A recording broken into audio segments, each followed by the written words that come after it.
മാധ്യമങ്ങൾ പോസിറ്റീവ് വാർത്തകൾക്ക് പ്രാധാന്യം നൽകണമെന്ന് കോതമംഗലം ബിഷപ്പ് മാർ ജോർജ് മടത്തിക്കണ്ടത്തിൽ പറഞ്ഞു. കോതമംഗലത്ത് ബിഷപ്പ് ഹൗസിൽ മാധ്യമപ്രവർത്തകർക്കൊപ്പം നടത്തിയ സൗഹൃദ കൂട്ടായ്മയിൽ പ്രസംഗിക്കുകയായിരുന്നു അദ്ദേഹം. മാധ്യമങ്ങൾ സമൂഹത്തിന്റെ നന്മയ്ക്കായാണ് പ്രവർത്തിക്കേണ്ടത്.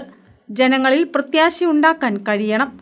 അതിനായി നെഗറ്റീവ് വാർത്തകളേക്കാൾ പോസിറ്റീവ് വാർത്തകൾക്കാണ് പ്രാധാന്യം നൽകേണ്ടതെന്ന് ബിഷപ്പ് മാർ ജോർജ് മടത്തിക്കണ്ടത്തിൽ പറഞ്ഞു. സാധാരണ മനുഷ്യർ ഒത്തിരി കഷ്ടപ്പെടുന്നുണ്ട് ഈ കാലഘട്ടത്തിൽ. സാമ്പത്തികമായ ബുദ്ധിമുട്ടുകൾ, സാമൂഹികമായിട്ടുള്ള പ്രശ്നങ്ങൾ, രാഷ്ട്രീയമായ പ്രശ്നങ്ങളെല്ലാം നമ്മൾ നേരിടുന്നതാണ്. അപ്പം ഇങ്ങനെ നേരിടുന്ന ഈ കാലഘട്ടത്തിൽ ഒരു പോസിറ്റീവ് എനർജി കൊടുക്കത്തക്ക വിധത്തിൽ നമ്മുടെ റിപ്പോർട്ടിങ് വരികയാണെങ്കിൽ അത് കുറച്ചുകൂടെ നന്നായിരിക്കും. ഞാൻ ഓർക്ക് ചെയ്തത് ഈ ചില സ്ഥലങ്ങളിൽ ഇപ്പം ഉദാഹരണം പറഞ്ഞാൽ ഇസ്രായേലിലൊക്കെ പോസിറ്റീവ് ന്യൂസ് മാത്രമേ ഫ്രണ്ട് പേജ് ഉണ്ടാവൂ. നെഗറ്റീവ് ന്യൂസ് ഒന്നും അധികം ഉണ്ടാകില്ല, ചെറുതായിട്ടേ ഉള്ളത്. കാരണം അത് ഒരു കമ്മ്യൂണിറ്റിയുടെ ബിൽഡപ്പിനിട്ട് നല്ലതാണ്.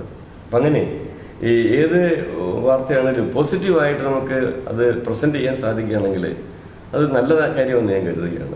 Monsignor Pius Malayakkandathil, Monsignor Francis Keerambarayil, Father Jose Pulpparambil, Father George Kulathur, George Kelakam, Sony Nelliyani എന്നിവർ പ്രസംഗിച്ചു. KCV news, Kothamangalam.